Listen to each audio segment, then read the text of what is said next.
Welcome back to Mindful Endeavors. I'm your host, New Age Alchemist. And joining us today is John Morris. Really quick before we continue, I want to give a quick disclaimer that we're not mental health professionals and we're not necessarily advocating for mental health advice. If anything, we just like to talk about the topic itself, and we definitely want to encourage those that to seek help if they need it. And yeah, hope you enjoy the conversation. So, really quick, introduce yourself to us. Hey, what's up, dude? I'm John Morris, combat veteran, Texan, fly tire, terrible fly fisherman, college student, and welder. Oh, nice. Welder. Cool. Yeah, that's actually one of the things that I'm like really struggling right now because I work in IT and I really want to like stop doing that and actually look into welding. So, yeah. Dude, it's a really, I'm not gonna lie, it's not easy work by any means, but it's really gratifying, especially. Sorry, it's really gratifying, man, especially for someone that likes seeing things come together. I mean, literally everything is affected by your hands and your eyes. It's just if I move from here to here a certain way, it's going to look a certain way, and the weld's going to be bad or it's going to be good, and it's up to you to make a good weld. Just you can't do it every time. We're humans, but dude, it's a lot of fun. I think you'd probably really enjoy it. Yeah, because one of the things that really got me into looking into welding is like because I've seen certain people online basically designing their own smoking, their own smokers. They'll design it and they'll weld it themselves, and it's like, dude, you can really like you said, like you can see things coming together, and all the time that you spent, all the hard work that you spent, like trying to build something, and then to see the final product, it's like really gratifying. Dude, yeah, it's awesome, man. It's a really fulfilling trade. Yeah, and then especially nowadays, I know that my work is valuable, and I contribute to a company or whatever, but it's like it's one thing that kind of like I feel like for me, it's like making me kind of want to shift is like the fact that I want to work for myself and like be able to produce something that I see from start to finish, design from start to finish, and I know that it's delayed gratification because you can't just like welding takes a while. I know that much, so it's not like something where you're just like, oh, I'm just gonna spend like an hour and I'm gonna have like this really complex thing. Like no, like it requires some time and the gratification is delayed. And I think, and to be honest, I think in society we kind of really need to learn how to appreciate delayed gratification, especially with social media. We have we're kind of like more encouraged to feed off that instant gratification. Dude, I'm with you on that 100%. I was just talking about that the other day with one of my buddies. He said, we were talking, I don't exactly remember what brought it up, but we're so, in today's society, we're so impatient. We're incredibly impatient with everything because everything has become so instant. The microwave, the cell phone, the internet, just everything. I mean, even purchasing goods is instant. I just tap my card and I walk off and I'm good. It's like there's a lack of real interaction, and then there's people got to just take a step back and just chill and breathe for a second, and then just kind of take it in for a second. Yeah, and it's kind of funny because the more I've done this podcast, the more I realize that that whole saying where it's not about the destination, it's about the journey. I used to be the reverse of that, or at least that's the mindset that I had. And now, like after talking about all these things and seeing this like all in social media and everything, and just even out and about, not even in social media, but seeing kids the same way, like now I'm thinking, okay, no, I think both mindsets can be, they don't have to be mutually exclusive. And especially, I think it is more heavily weighted towards the journey versus the destination, because, again, we're not trying to get something that's instant gratification. Like we have to like really work towards something. And, Yeah. that one saying that nothing worth having comes easy. Right. So, Yeah. and yeah. And that's something, I'm a parent too. And I've noticed one thing. My son loves to play games, and oh, okay, there you are. Yeah, like my son, he loves to play games and stuff, man. And I don't think there's anything wrong with that as long as it's healthy. He plays games that really work his brain. He's just not always playing these brain dead games that are for enjoyment.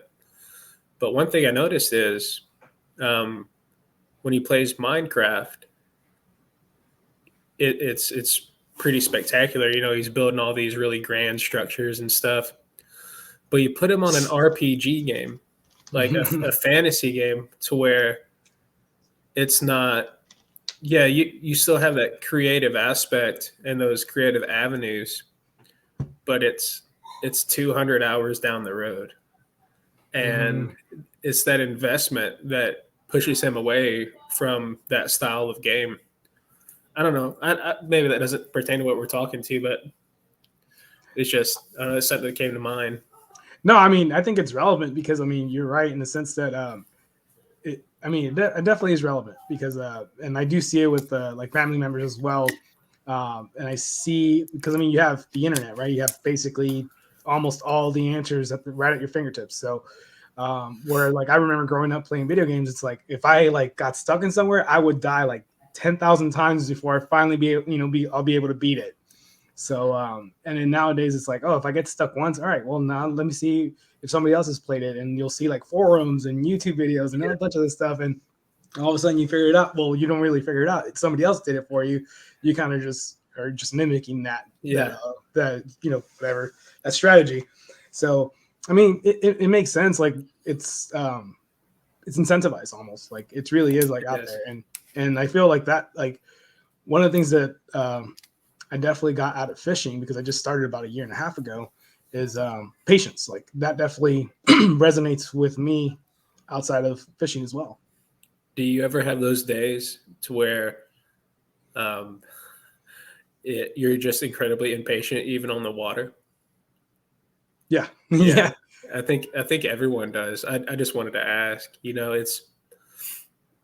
I like to think of trout fishing as like my absolute peace. Mm-hmm. Like, don't get me wrong, I love all fishing. I enjoy it. Every aspect of it, from tying knots to cussing and pulling my baits out of trees. I love it all. At the end of the day, you remember all of it, but there's just something about trout. They don't live in ugly places. Yeah. There's they're beautiful, man. Like Max, I won't say his last name. My buddy Max, he said the other day, trouts are just swimming pieces of art, and I was like, yeah, dude, that's pretty accurate. Yeah, what's that one? Because I mean, I'm not too familiar with trout, but it's not a brown trout. It's like I think a brook trout, the one that has like all the colorful spots and stuff. And like somebody showed me a video where you like see like the bottom, and then you kind of see something that looks like a trout, but then because of the colors, it blends in with the bottom. So it's like you said, yeah, like basically art. And I mean, I do eat the rainbow trout that they're being stocked here in Texas. Man, that's what they're there for. Don't even be like, oh, I eat fish I catch. Don't even worry about that. That's what they're there for. That's what Texas Parks and Wildlife puts them there for. Yeah. And the funny thing is that my very first trout that I caught was actually in California, and it was on an accident because it was one of the, I think, yeah, it was one of the ones that were stocked, and I threw a crankbait, and somehow I don't know if I hit the cheek or it actually went for it. But no, trout are super aggressive. I mean, I don't think we'll get into all of that, but there's predatory responses, and then there's just like, I'm just gonna eat this responses, and that usually comes from manipulations of baits or lures or flies. Mm-hmm. Like I said, we won't get into all that, but they're very predatory, and they will eat the absolute crap out of crankbaits. A Rapala floating minnow, if you want to catch a lot of trout, I'm not even kidding, go throw a floating minnow. You'll limit out in like 30 minutes. Dang. Yeah. I mean, so one of the things that I made a mistake on is that I took it because I mean it was my first trout ever, right? And like I was just like, all right, this is exciting. So I took a picture of it, and first of all, as I was trying to unhook it, it fell, and then I got some crap from people like, oh, like you're not taking care of the trout. The trout are super delicate and all this other stuff. And I'm just like, Man, hell. man, everybody drops fish. I do my best, personally. I'm pretty big into conservation, and I don't knock people for, like, oh, dude, I dropped my fish. It happens, but I try to keep my fish over water now as much as I can. So if I do drop it, so what? I miss a photo, but it's going back in the water, and it's not as bad for it. I mean, there's a lot of like, there's some words I won't say on here, but there's some dudes that are really abrasive when it comes to trout. And trout are, quote, delicate fish, but they stock them in high altitude lakes from aircraft. They drop them into the lakes. And now you've got they didn't all die. Now you've got trophy fish in these high Sierra lakes that were stocked. They were put there by aircraft. And, and then when fish are spawning, they're literally throwing each other out of water into rocks and on the bank with salmon and steelhead, for instance. It's not, nature is pretty metal, if you will. So, yeah, I mean, for anyone listening, don't squeeze a trout right behind their gills. That's where their heart is. Oh, okay. Like, if you're watching this, I try to keep a finger from behind. I call it the pistol grip. So if gills are here at this label, I'm behind a little bit, probably about here. And then this other one is to brace the fish. So if I want to take a quick picture, I lift it up out of the water, click, drop it back in the water. Good to go. Yeah, that's what I did with the recent catches that I had, because but I mean, granted, I took them home and ate them, but still, I don't want to really be like, oh, well, if he's going to become food, I'm going to not really care and make him suffer. Like, no, I still want to take care of him as much as possible, Dude, if you want to keep your fish fresh, if you're going to keep them, dude, I don't knock that. Do whatever you want. This is America, bro. Like, if you want to catch fish and eat them, catch fish and eat them. I don't care. Yeah, I get that. Yeah. But dude, graphic content warning here. You cut the gills out. So you, I'm going to say, quote, club them, for lack of a better term. Pretty much you hit them, you kill them, you cut the gills out, and you bleed them, and then throw them in your cooler, and they'll stay fresh. They won't go bad. That way the blood doesn't taint the meat either, which is another big thing with trout. That way, if you feel some kind of remorse about having a fish on a stringer, just do that. It's humane, I mean, dude, I still eat fish. It's like, yeah. So social media has kind of put that on people too. It's like catch and release only, and I don't knock that, dude. If that's what you want to do it. I mean, I don't really keep fish but once a year now myself, but I grew up eating fish every chance we got. We'd catch it. It didn't, as long as it was legal. Sorry, let me get some water. No, you're good. As long as it was legal, dude, it came home. We had a family of 4, and then we always had, other relatives with us. So what we caught for the day is what we're going to eat at the end of the day, So. Yeah, and the guy that got me into fishing, he grew up eating anything that he caught and hunted. So it was for them. It was like for him and his family. It wasn't something about a sport. It was more just hey, this is just for nourishment. Yeah. Now, obviously, because I met him out in California. It's a different area because he grew up in New Hampshire. So yeah. He now buys his meat, right? Every now and then he'll still go hunting. But yeah, he's like, yeah, this is what I grew up on. So for me, if somebody just wants to do strictly catch and release, that's fine. If somebody wants to eat what they catch, it's also fine, as long as they're doing it respectfully and not in this. And by what he means by respectfully is in terms of conservation, right? You don't want to just eat, pull out a bunch of fish and then only eat certain parts just because, I don't want to worry about the rest, or I just, I let everything else spoil. You do your best to make sure you eat as much as you can of the fish. And it's kind of one of those things too. It's you can catch a limit of fish, and that's cool that you can do that. And the day was, well enough to provide you with such a great pleasure of limiting out on a fish. But if you don't need those fish, man, don't keep them. could give someone else a shot, let the fishery thrive a little bit longer. Yeah. And what I did on my recent one, I basically caught 4. I didn't catch the limit's 5, right? I didn't catch. I didn't meet the limit, but there's another dude that was helping me out. So I was like, hey, do you want to take 2 of the trout home? Like, I'm more than happy to share it, because he didn't catch anything, but he was helping me out with like a hook, So I was like, yeah, just take him home. I only really need 2. It's only just me that I'm going to be feeding. So yeah, so at least sharing it that way a little bit. Dude, that's awesome. I do that here too. There's a bunch of old cats that fish out there with me when they stock. This stocking's been terrible, by the way, but last year it was when we had the Snowmageddon come in.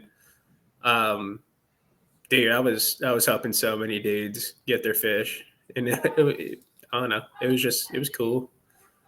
Yeah, I mean, it's one of those things where, like, yeah, like, I mean, you're not obligated to help out, but it feels good sometimes, like it just feels good, just sharing here and there, and like what is it, thriving together almost, and even just kind of sharing the experience. That's like, you never know like what that does to another person. Like, even if they're not like solely like, oh yeah, I'm gonna catch a fish, and if I don't catch a fish, I'm gonna be like depressed or anything. No, like, you just never know. Like, hey, this guy was really cool, shared a fish with me, or this guy was really cool, gave me a hook to try out or something, and that kind of uplifts people's spirits. So that's pretty good.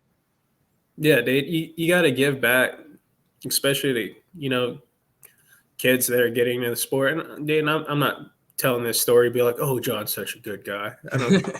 I don't care about pixel hearts or likes or that boys. I do what I feel is right.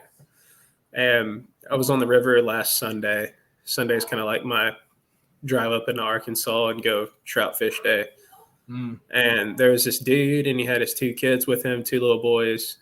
And I mean little, like maybe 6 and 8. And they're out there, and they've got their cute little waders on, and they got their fly rods that seem gargantuan, but they're just regular size fly rods, and they're throwing the meanest tail and loops I've ever seen. They're just like, the dad's spending more time untangling everything, and they're low holing me, which is, if you're on a river and you're in this hole, right? Well, they come under the hole just below you, and it's called low holing, and it's like a bad deal. It's bad etiquette on the river, but I don't really care.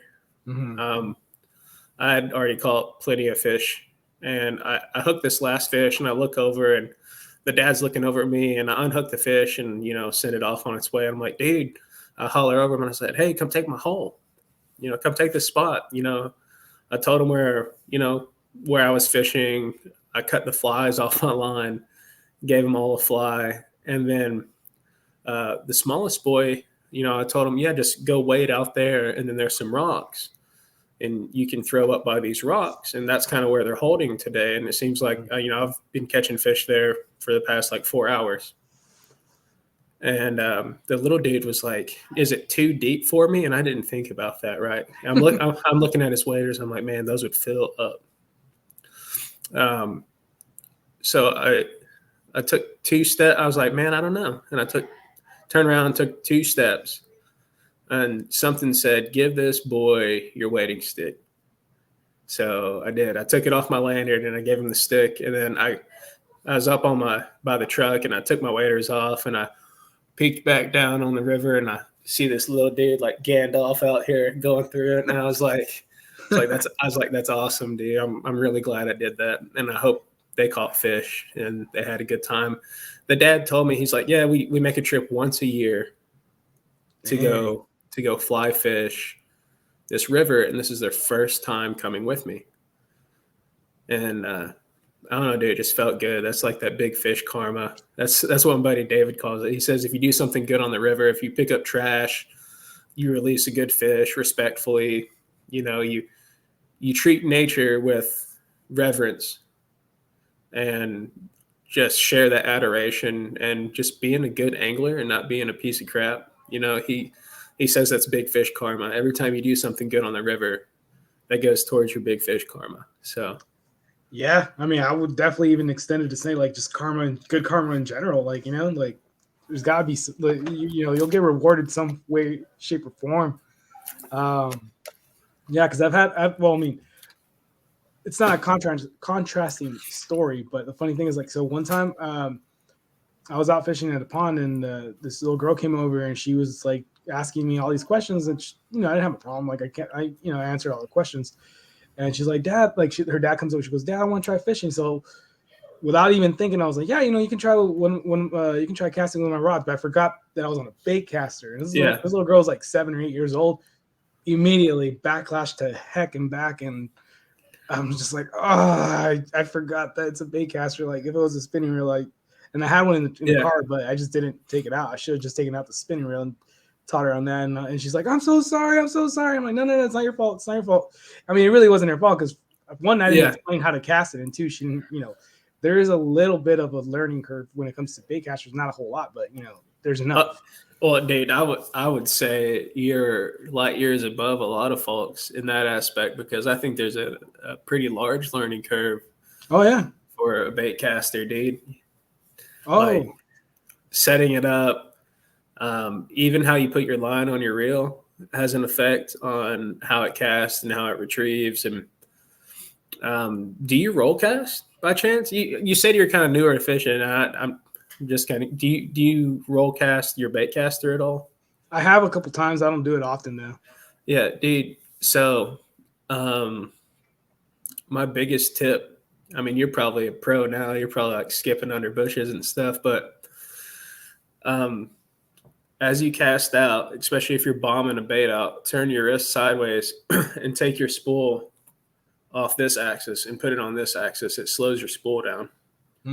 So when it slows your spool down, it doesn't over spool, and it allows your lure to carry your line. And you'll have a better time not backlashing on really big casts. Yeah, I mean, I never thought about it being such a huge learning curve. Now that you mention it, I'm thinking about it, because like I told you right before we started the recording, like, I was out trying different pounds of line on my SLX, and yeah, because I was trying to cast like lures like 1/8 ounce, and I was using 10-pound fluorocarbon, and they were just going to the side, like I would cast like straight in front of me, and it would go like 6 feet to the left. Yep. And it wasn't until I was like starting to talk to the people, and they're like, yeah, try different lines. I'm like, okay. So right now I'm running 6-pound test, and on a 1/4 of an ounce, and then all of a sudden, just with accuracy, like, oh yeah, man, I didn't, because like I never thought that the line. I mean, because I've heard that the line makes a difference, especially what weight you go on. But most of the time I'm casting like, well, now that I'm trying different techniques, but most of the time I was just casting like 1/2 an ounce, quarter, 3/4 of an ounce. Oh, dude, it doesn't matter with those. You can cast them on anything. Exactly. So what line's going to do for you that you're going to realize is you have to use lighter lines to cast smaller lures, and your baits dive faster with lighter line. Not necessarily lighter, but smaller diameter. Fluorocarbon's really good about that. It's really expensive, but it's really good about that because it's smaller diameter for stronger test. Oh yeah, absolutely. And that's one of the things that I try my best to keep myself humble, because of the fact that there's still a lot to learn. Like, even like one thing I'll admit, I don't know everything about fishing. So, and clear example right now when it comes to like different weights of the different tests, different pound tests. Now I'm learning, so it's like, it's a learning experience. Like, and I think it goes back to what we're talking about when it comes to patience. It's like, okay, have the patience to really research. And I can't even tell you, like, when I first started fishing, like how many YouTube videos I saw literally just on how to cast a spinning reel. And, it was a lot of like, I spent almost hours, definitely spent hours, not almost, spent hours just watching different people on YouTube just showing me how to cast. Dude, and it's one of those things where all these people have really grand things to say, and I mean that literally grand. Information is so powerful in so many aspects. It's really multifaceted, but it's just one little thing from one guy that you listen to, and then you put it together with this other thing from this gal, that what she's saying, and you're like, man, it just kind of clicks, because everyone's a little different. So it's really great. YouTube has been astounding for fishing, in good and bad ways. But I'd say more good than bad. Mm-hmm. Yeah, because I mean, I know that a lot of people around me growing up, they would get there. They had the mindset that if somebody like gave them advice, they almost took it as a challenge. And even worse, some people would take it as an attack on their identity, which definitely, I definitely had a little bit of that, but I was able to snap out of it pretty, quickly in terms of when I recognize the issue. And that's kind of where I'm at now. Like, it's like, hey, if somebody wants to post a comment on my stuff that I'm doing something wrong, okay, well, let me know what exactly I'm doing wrong. Like, if you're just saying like, hey, you're wrong, it's like, okay, well, that's not constructive. That's not helpful. That doesn't fix the problem. Exactly. That's not helpful. That makes you an asshole. That's exactly. No, yeah, that's exactly it. Because, all right, well, take the next what, like minute or two, type out what exactly or any recommendations that you had. better yet. Keep your dirty laundry off the front page of Instagram posts and Facebook or YouTube comments. Quit being a keyboard warrior. And if you want to actually be helpful, direct message them or email them and actually talk to them like a human being. And I guarantee you don't know as much as the guy next to you when you're giving this advice to some random stranger that's just trying to have a good time. Don't be an asshole. Don't be a gatekeeper. Dude, I'm sorry. You pushed my buttons a little bit here. Dude, gatekeeping is incredibly toxic, is what it is. It is cancerous to the sport and the traditions of angling. If you say there's only one way to fish and it's literally this way or you're wrong, or oh, you don't have this gear, psh, dude, you ain't gonna catch fish. Oh, dude, you don't know how to tie this knot.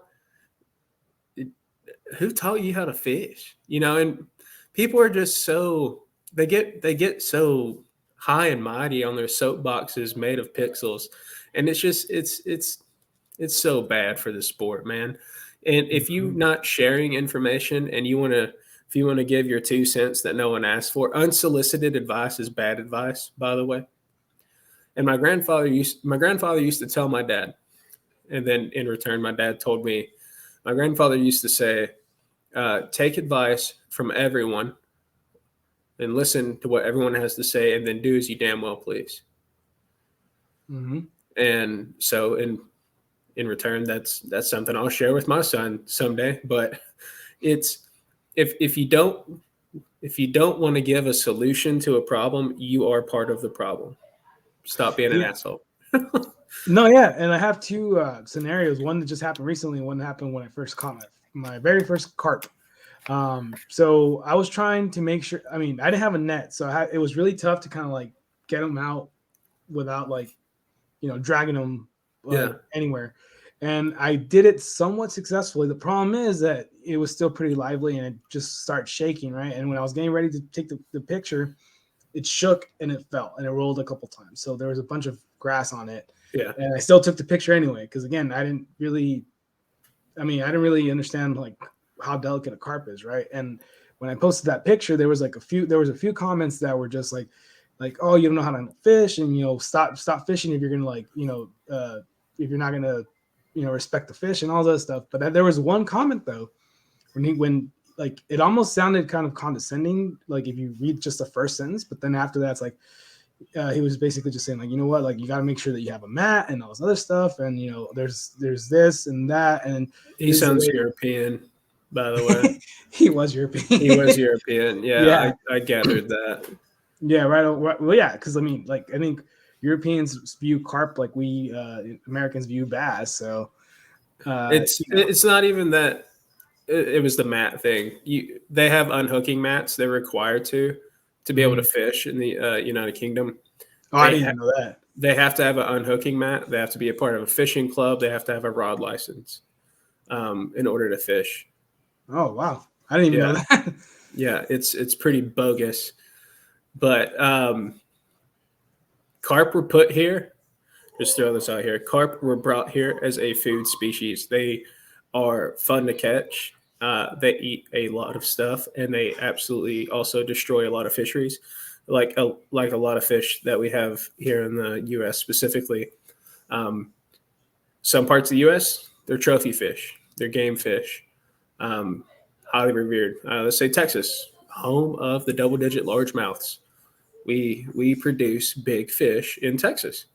But if you look on the um, invasive species list for Oregon, guess what's on there? Carp? Bass. Oh. Oh, Wait, right. what? Seriously? Yeah. Dang. But that's a trophy fish, not up there. Their trophy fish up there are salmon, steelhead, and trout. It's a different world. So, but one thing that you can find in common throughout the U.S. is carp are, if you look at their charts of how close they are to being an endangered fish, they're not even close. Their population's booming. Grass carp eat like double their body weight. Don't quote me exactly on this. I haven't. I'm not a biologist. I'm a fat redneck, and but they eat roughly around double their body weight a day of vegetation, which is why people add them to fisheries that have overgrown vegetation.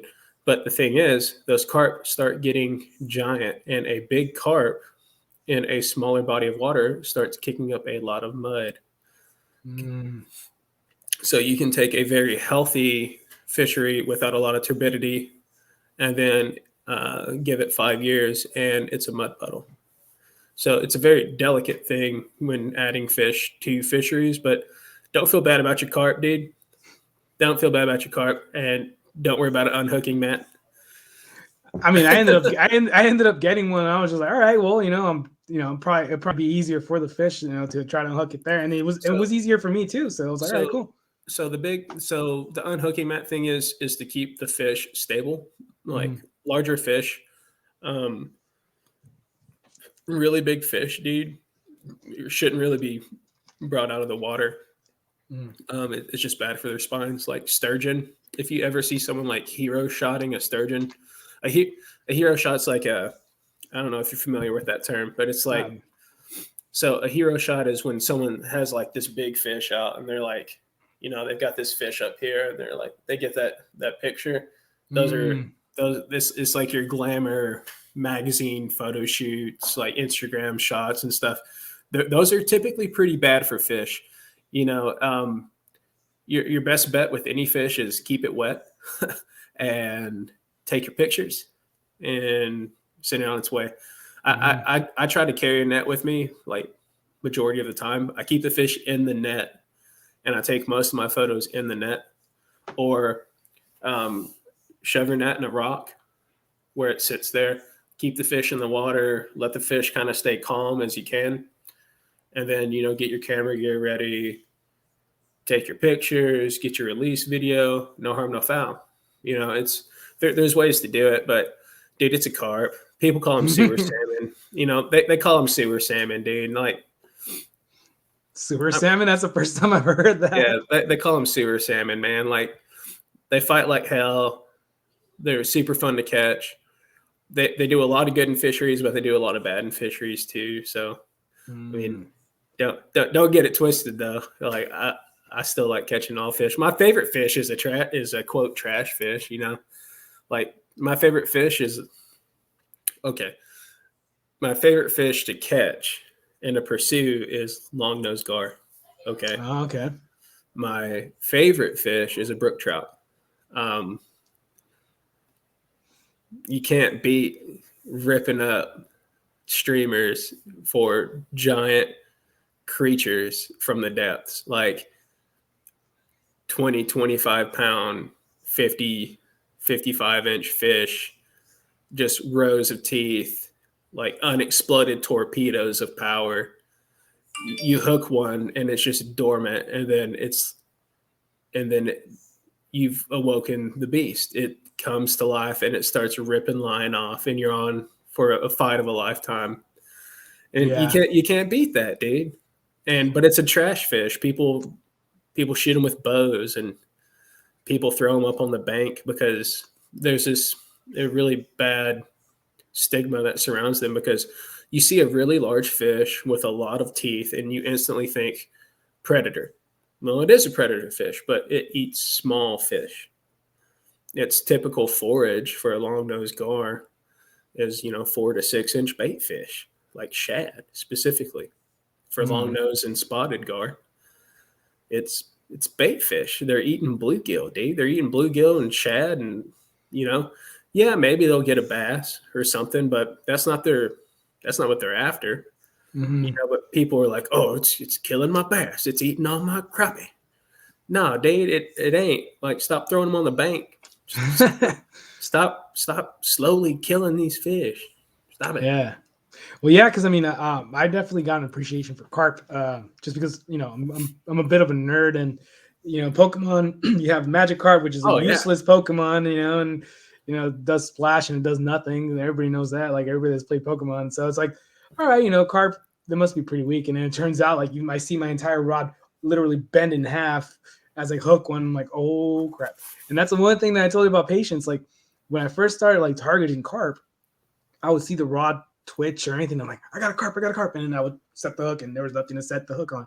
It was like a turtle messing with it or the current or whatever. And I'm just like, what the heck, And then the buddy that was with me that has caught a few carp before, he's like, dude, be patient. You'll know when it's a carp bite.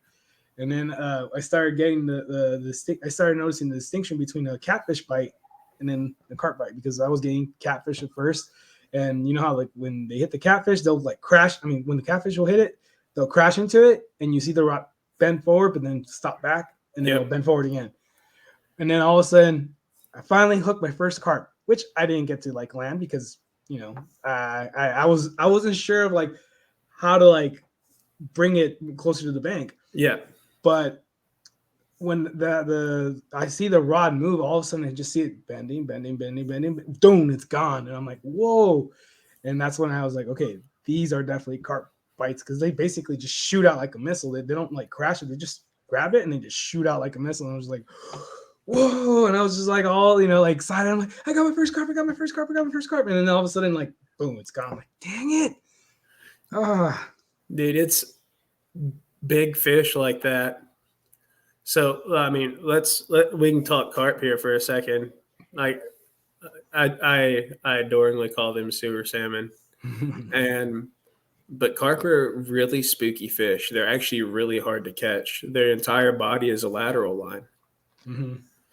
I mean, they are very receptive to what's going on around them, and they live really shallow fairly often. I mean, I say shallow. I guess that depends on your fishery, but they're up and they can feel all the stuff around them. I mean, a 10-pound carp is literally all lateral line. They feel everything going on in the water. Oh, yeah.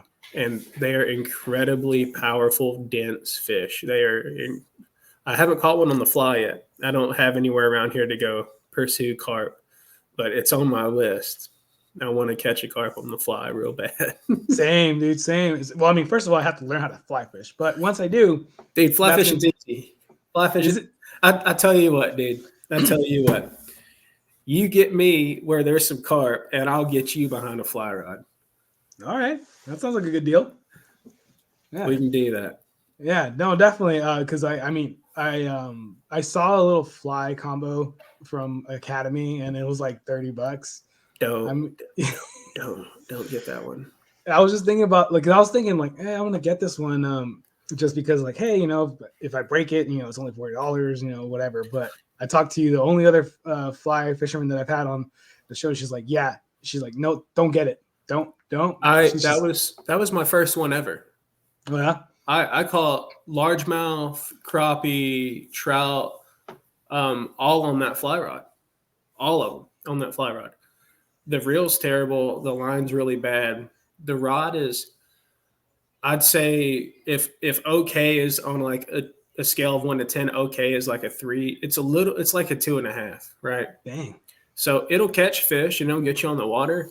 But dude, after this, if you actually want a fly combo, we can talk after this. For sure. Yeah. Cause I mean, she Yeah. recommended an Orvis. I forgot what model. Probably a clear water.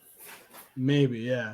I don't Yeah. remember off the top of my head because this was maybe like a few months ago, but she was telling me don't get it. And, you know, she has a lot more experience than me fly fishing for sure. So I was like, all right, I'll take your word for it. You know, I was like, yeah, I'm not going to get it.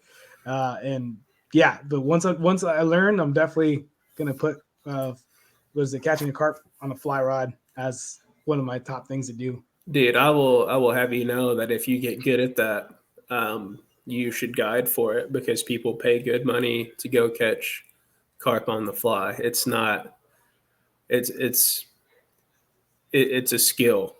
It is. If you can get good at it, people will pay for it 100%. And then you can take something you love to do and make a little money doing it. Not much. Being a guide doesn't really make a lot of money. I'm a Yeah. I'm a guide and it doesn't make a lot of money. but it sure is fun, dude. Mhm.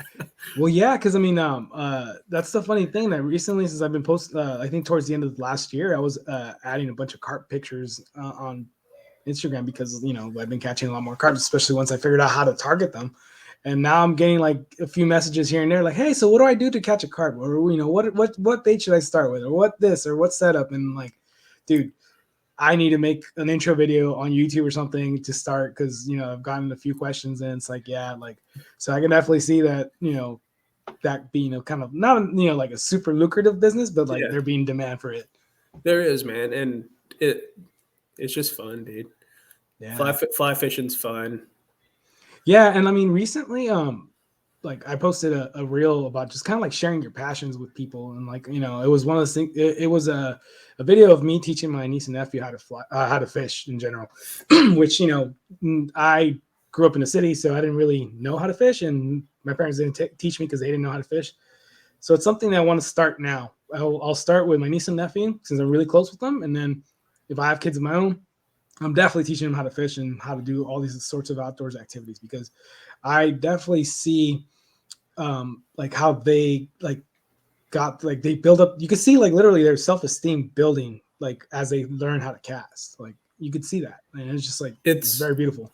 it's great for kids, man. I mean, you can't force anything on anyone, Mhm. and if you force a kid to go fishing with you, they're not really going to enjoy it, you know. But um, my nephew, dude, he loves fishing, and he says all the time the only people I want to fish with are Uncle Jonathan or Papa, you know, because we put him on fish, and he just loves it, man. And it's that sparkle in their eye when they make that good cast, and when they hear Mhm. you say, "Hey, that's a good cast," it's that reassurance, and it's it's priceless.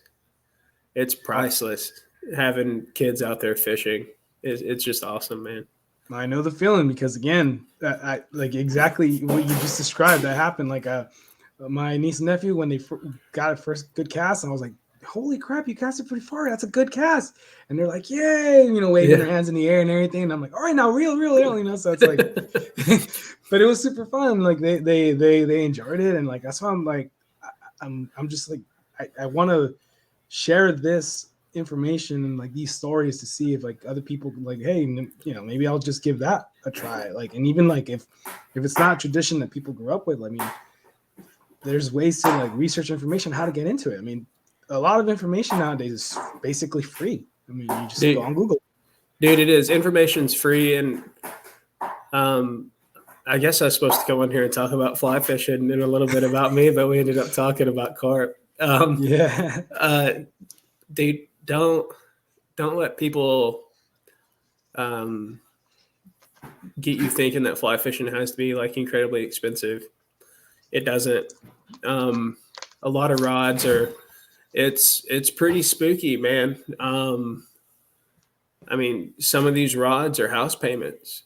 Some of these reels are house payments. I mean, it's pretty unreal. how much you can spend really quick in fly fishing, but you don't have to. You don't have to spend that much. You can get started relatively cheap. I mean, there's several companies that can get you in a good combo for a good price. I mean, like I said, I'm not gonna shout out anyone on here, but afterwards, I'll let you know, dude. I mean, um, for me, while I keep fly fishing, it's really therapeutic. Um, I keep fishing because I enjoy the puzzle, but I keep fly fishing because I enjoy the technicalities of it. Um, it's very, very, very rewarding to catch a fish on a fly, especially when you've tied yourself. It's You have to make that cast. It's not point, click, shoot. It's it's you work your line. You have to continually work that line. You have to know how the fish are eating. It's all those normal conventional tackle fishing techniques that you've learned, and then applying it in a, let's just say, a completely manual aspect of fishing. It's not just jigging. I'm not throwing a half ounce black and blue jig, and then I'm not just gonna pop it, reel down, pop it, sit, follow it down, pop it, and then reel down, set the hook, and then you're on for a fight. It's not as simple as that. It's you can make jig flies that work just like a black and blue half ounce jig. They don't weigh as much, and you can literally use the same materials to where it looks just like a black and blue jig, and you fish it the same way, but you have to do it differently. It's just fly fishing's so cool, dude. I have PTSD, man. Like, I've been to Afghanistan twice. I've been to Iraq once. I didn't really understand it for a long time. I just knew I was kind of angry, and I was really anxious, and I'd bite all my nails off, and I'm a nicotine fiend, and I just couldn't figure it out. And then it just kind of, once we did figure it out, it's, well, how do I help myself so I can be a better person? How do I start healing?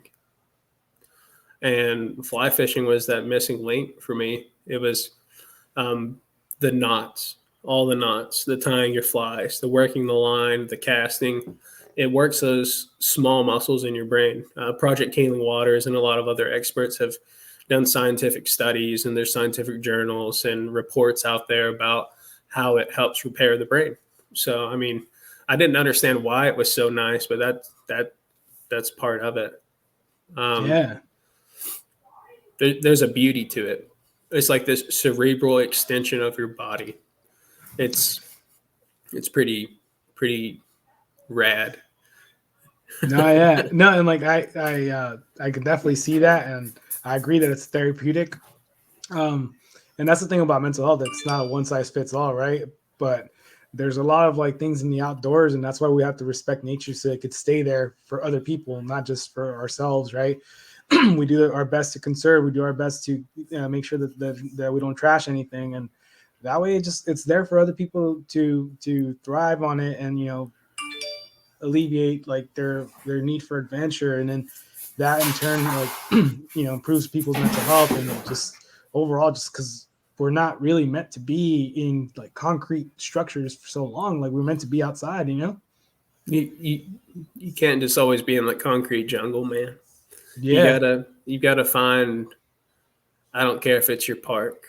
I don't care if it's somewhere else. You gotta find some kind of nature, because nature is healing, man. It really is, and in a lot of different ways. I mean, autumn's my favorite time of the year because there's so much. It's part of this cycle, and it might sound a little macabre, but there's a lot of death that goes on during autumn, but it's for a reason, and it's rebuilding, and it's part of life. And I know that sounds kind of strange, but to me, that, like, I don't know.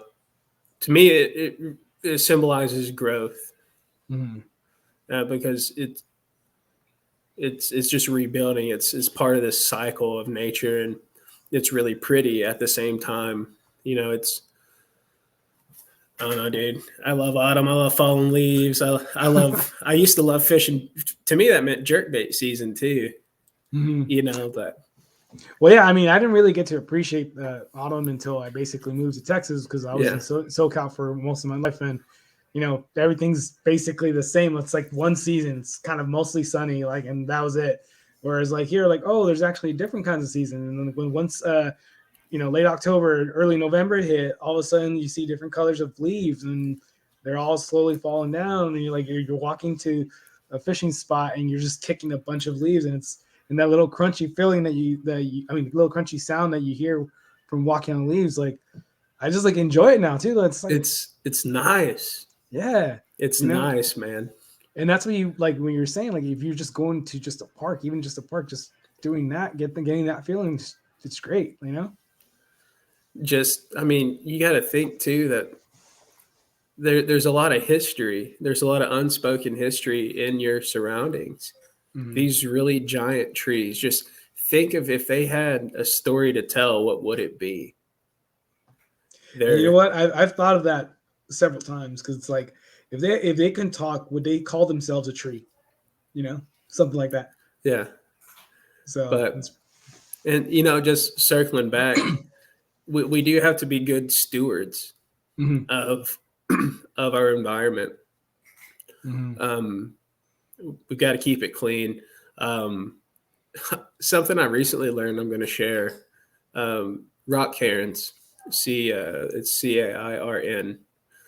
They're like, you see them a lot on trails and stuff like that. And recently, people have been kicking them over, and I was like, why is everyone kicking these over? That just seems like an asshole thing to do. Why would you go kick over a bunch of rocks that someone stacked up? Well, it turns out beside rivers and creeks, it's actually really bad for the fishery. I had no idea. I just thought people was kicking rocks, but Really? but I'm not even kidding. I'm not, because I asked the dude about it, and I just wanted to understand because everyone always tags this guy in it, and he's one of my buddies. So I asked him, I was like, "Dude, what's the deal with this? What's going on?" And he's just like, "It's bad for the critters, dude." I was like, "It's bad for the critters?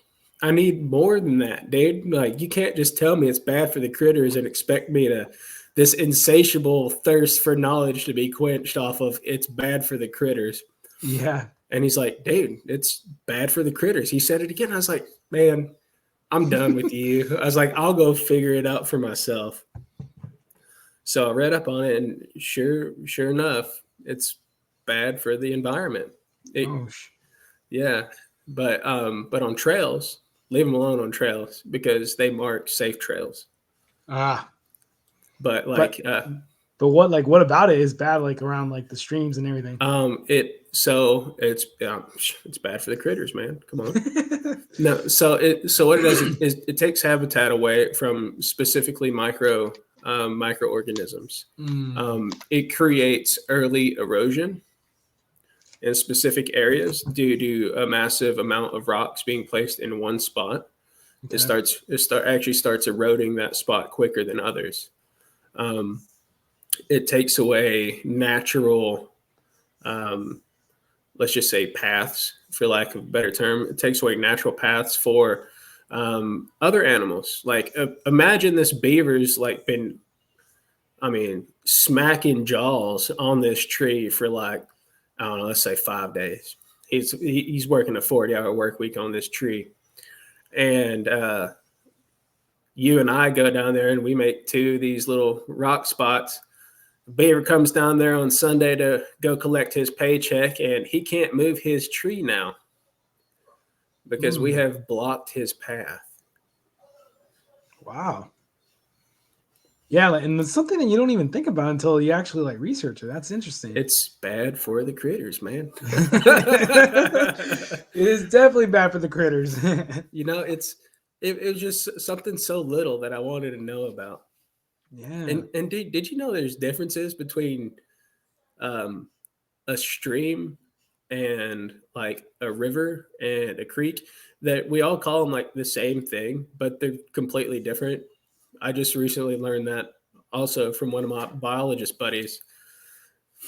But So what is the difference between a stream and a creek? Because I understand the difference between like a creek, stream versus a river, but between those two, I don't know. dude, What's the difference? I'm still foggy on all that. I just know there's a difference now. There's definitely a difference. Okay, gotcha. So definitely something to Google and homework for those that are still listening and Yeah. watching. Yeah. No, yeah, but like that's exactly it though. Like, I mean, we shouldn't be afraid of like researching stuff on how to protect and keep our environment thriving.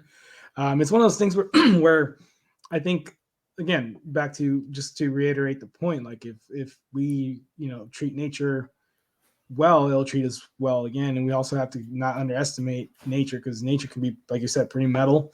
And also the biggest takeaway is that you don't if you're not going to clean up, at least don't trash it, and Yeah. just do your best to respect nature, especially when people are catching fish and catch and release. You want to make sure that you release it back so it still survives. I mean, there's that one video going around that was viral where you see like these kids. I'm guessing it's Florida because it was with a snook. They get the snook and then they're twirling and then they just launch it like it was like a frisbee or something. And all kinds of people were just like, "Who are these people? Who are these people?" And because naturally, so like they're basically mistreating the fish. Yeah.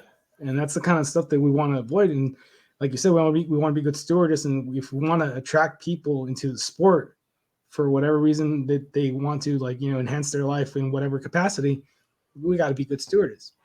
You can't.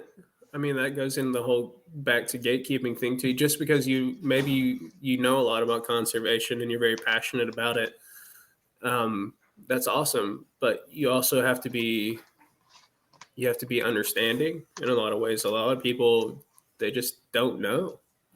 So another thing my buddy David told me, the big fish karma, right?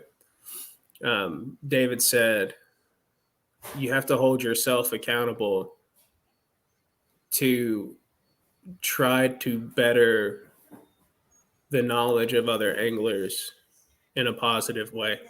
Mm-hmm. He said if you see something just really wrong going on, you need to say something. He said it's not going to be easy. He said I'm holding you accountable and you hold me accountable. Mm-hmm. Right? And he said it's not going to be easy to go tell someone, hey man, that's an awesome fish, but you should. That's how the conversation goes. It's hard to tell someone something, but you've got to hold yourself accountable to not be a jackass and approach someone as a human being. You don't know their background. You don't know where they came from. You don't know if this is their first time on the water. You don't know anything about this person except they're fishing and they've got a fish in their possession. That's it. So treat it like that and, encourage people to do what's right. But that doesn't mean belittle someone because you know what's right and they know what's wrong and they don't know. It's like the whole where a trout's heart thing is. Some people don't know that. And a lot of bass anglers, they're so used to lipping fish, they'll lip a trout. And they just don't know, man. And I'm not like, oh, another bass angler lipping a trout. I used to be a bass angler, dude. I still catch bass. Mm-hmm. But you don't lip trout because their jaws can't support their weight. They'll break their jaw, right? That's why you don't lip a trout. But Same thing why you don't lip a carp either for that same reason. It's the same thing, man. Mm-hmm. And another thing is too, like if you're holding a bass, keep it in line with its spine. If you have it here and you pull its jaw this way, you're dislocating its jaw and its spine. You're killing the fish. But people don't know that. And you can't just be like, hey man, you're killing that fish. No, dude, you've got to have some compassion and some empathy and some understanding to be like to approach people and just be human about it. Just don't be an ass, man. Be a human and better the sport, bring knowledge with you, but don't bring knowledge as like a holy crusade.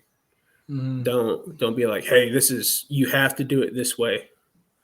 And I think sorry, continue. No, go ahead. I was just gonna say, I think one of the things that it's hard for people to understand is that we are part of nature, even though we're detached because we have these concrete jungles where we huddle up and everything, and we don't realize that we're animals just with higher or different levels of consciousness, but we are still part of the ecosystem, and we gotta thrive and coexist with other animals too. So, and also too, like on the flip side of what you were saying about like holding somebody else accountable. On the flip side of that, like if somebody is going to approach you to give you advice, like don't take it as a attack on your identity. It's like that person may not know that, hey, there's a specific, like for example, the rocks, right?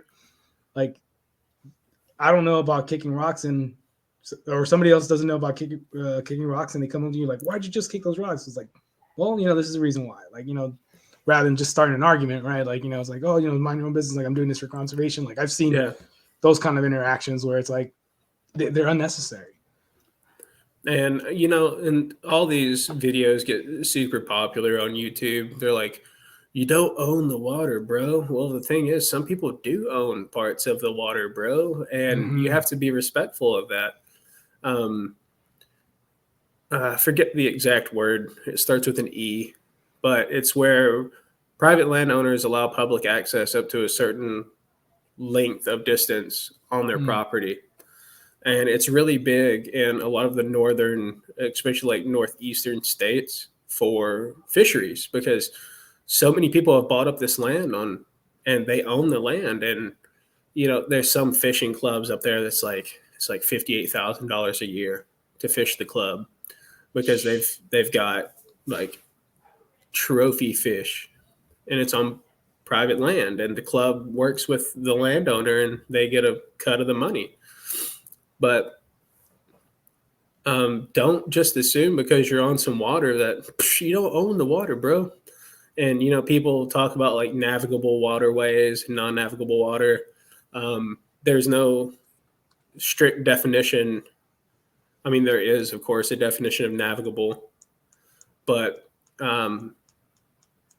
some people say like, well, if it's a navigable waterway, no one owns it. Like if you can put a kayak in it, is what one guy said. And it's different from state to state. It's not like here in Texas, there are navigable waterways that, I know this because I'm a guide and I cannot guide those waterways without a captain's license.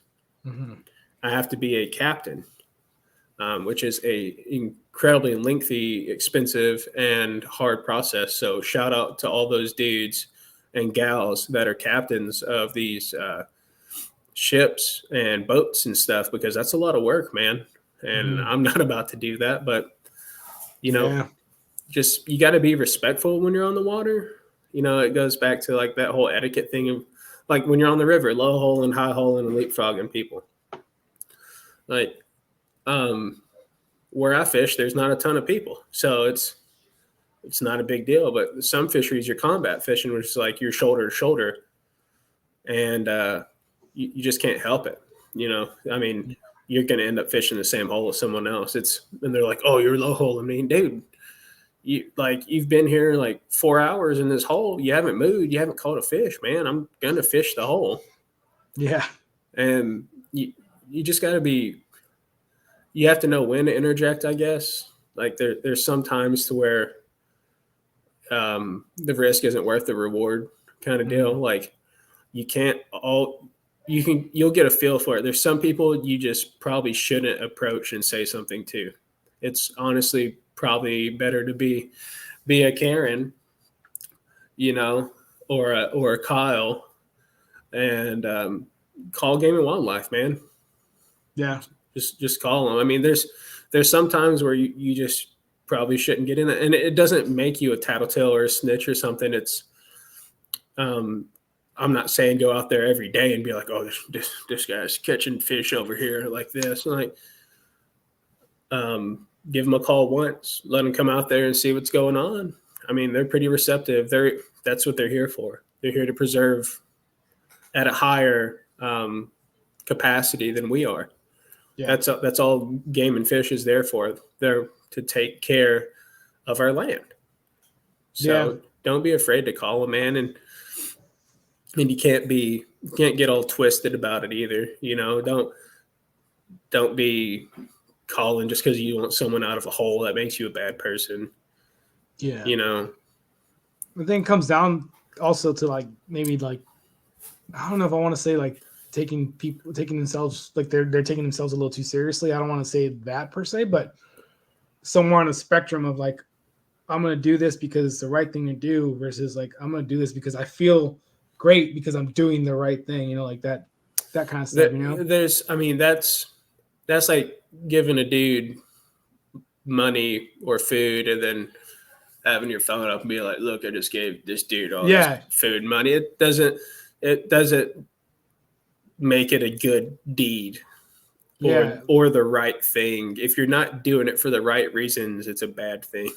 That's basically what I was trying to get at. Like that's a perfect example because I've used that before in the past, where it's like, okay, if you're gonna help somebody, like there's a fine line, right? Because like you want to spread awareness to an issue, but then there's some people that it's very obvious that a lot of it they're doing it for attention, and that's not necessarily the right thing to do. Do like something like what you're talking about, like give somebody food or money, and then just for the Instagram picture or something like that. Like that's not good.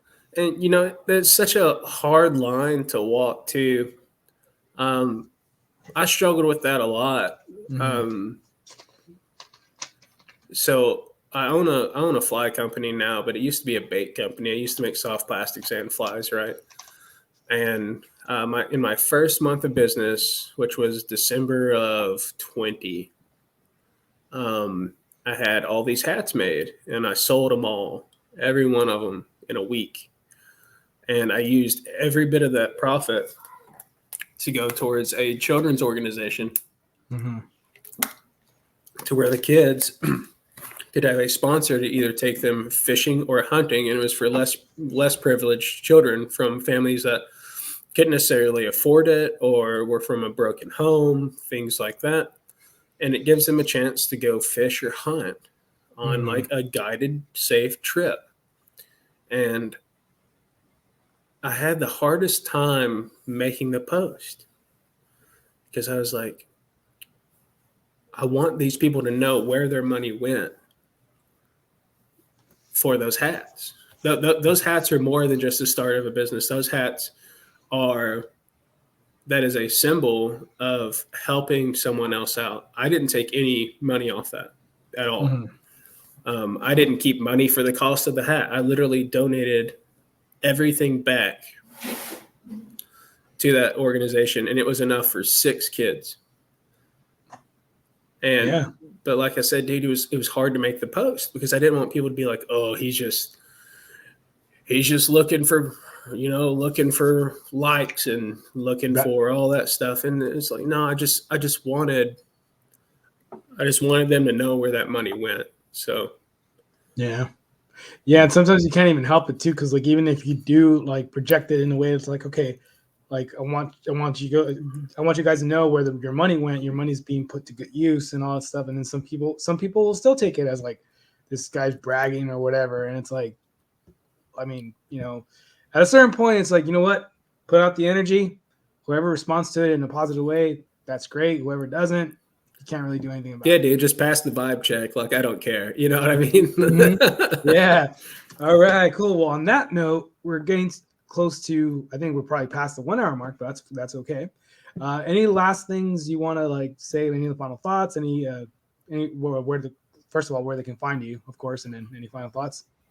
Dudes and gals, anglers alike, New Age alchemists, thanks for having me and listening to me rant about stuff that's not important. And we didn't really talk a lot about mental health and whatnot, but dudes and gals, if you're struggling, find someone or something. Don't struggle in silence. There's someone else that's living the same exact life you are. You're not alone.